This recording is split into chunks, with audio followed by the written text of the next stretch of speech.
Hi friends, இந்த வாட்டி கண்ணு பொங்கலுக்கு போட்ட கோலம் தான் வந்து நான் வீடியோவில் அப்லோட் பண்ணியிருக்கேன். எப்படி இருக்குன்னு பார்த்துட்டு சொல்லுங்கள். இது வந்து நானே யோசித்து போட்ட கோலம்லாம் இல்லை, சத்தியமாக யூடியூப்பை பார்த்து போட்ட கோலம்தான். சும்மா ஒரு அவுட்லைன் மாதிரி ஃபஸ்ட்டு வரைஞ்சிட்டு அதுக்கு மேலே வந்து கலர் கொடுத்தோம். எப்போவுமே வருஷம் பார்த்திங்கன்னா நான் வந்து கோலம் போடுவேன், எங்கள் ஓரவத்தி வந்து கலர் போடுவாங்க. அதுக்கப்புறம் பார்த்திங்கன்னா மேலே அவுட்லைன் வந்து நான் கொடுத்துருவேன். 2 நாளாக தெரு லைட்டு நல்லா எரிஞ்சிருந்தது. இன்றைக்கி வீடியோ எடுக்கிற வேலைக்கு பார்த்து தெரு லைட்டே சரியாக எரியல. இன்றைக்கி எங்கள் வீட்டு லைட்டு வெளிச்சத்தை வச்சு இந்த வீடியோவை எடுத்திருக்கேன். இந்த கோலம் வீடியோவோட கடைசியில் பொங்கலுக்கும் மாட்டு பொங்கலுக்கும் என்ன கோலம் போட்டேன்றதை அப்லோட் பண்ணுறேன்.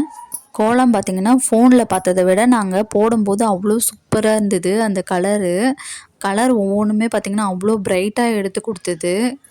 எங்கள் வீட்டில் கோலம் போடுறத விட ரொம்ப பெரிய கஷ்டமான வேலை என்னென்னா, பசங்களையும் கூட வச்சுக்கிட்டு கோலம் போடுறது. அதுவும் குட்டி குட்டி பசங்கன்றதுனால ஒவ்வொன்றும் வந்து எனக்கு கோலமாக கொடுங்க, நானும் கோலம் போட போகிறேன் அப்படின்ட்டு அடம் பண்ணிகிட்டு இருந்தாங்க. இந்த கோலத்தில் பார்த்திங்கன்னா எண்ணி 4 கலர் தான் வந்து யூஸ் பண்ணியிருக்கோம்.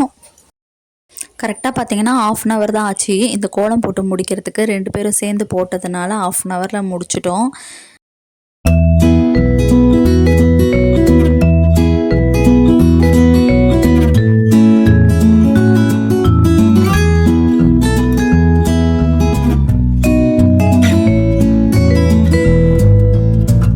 அவ்வளோதாங்க, முடிஞ்சிச்சு. இந்த கோலத்தோட ஃபைனல் லுக் எப்படி இருக்குதுன்ட்டு கமெண்ட்ஸில் சொல்லுங்கள். நல்லா இருந்ததுன்னா லைக் போட்டுட்டு போங்க. இது கூடயே பொங்கலுக்கும் மாட்டு பொங்கலுக்கும் போட்ட கோலத்தையும் அப்லோட் பண்ணியிருக்கேன் பாருங்கள். இந்த வீடியோ இதோட முடிஞ்சிடுச்சு. இதோட அடுத்த வீடியோவில் பார்க்கலாம். பாய்.